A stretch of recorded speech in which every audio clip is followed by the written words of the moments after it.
working on asking testable questions, making predictions, finding answers through research or testing, and then recording and sharing results. So in this pH lab, students used a natural indicator, cabbage juice, to test whether 4 liquids were acidic, basic, or neutral. Students used graduated cylinders to carefully measure 25 milliliters of each liquid, poured the liquids into test tubes, and then added the cabbage juice with pipettes. The cabbage juice, which starts a dark purple color, turns a brilliant pink, indicating an acid, when added to the vinegar. Students were pleased to see their hypotheses validated by this result.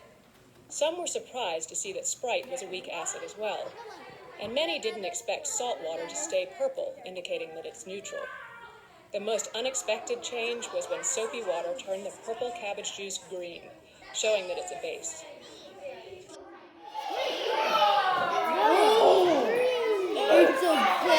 It's a green base.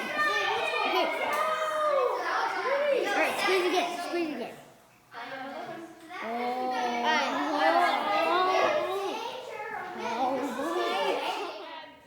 In one final test, students were given a cup of a mystery liquid. The liquid turned the purple cabbage juice green, so students knew it was a base. We then mixed the vinegar from the test tube with the mystery base. When the fizzing cup nearly overflowed, students guessed correctly that the mystery liquid was baking soda in water.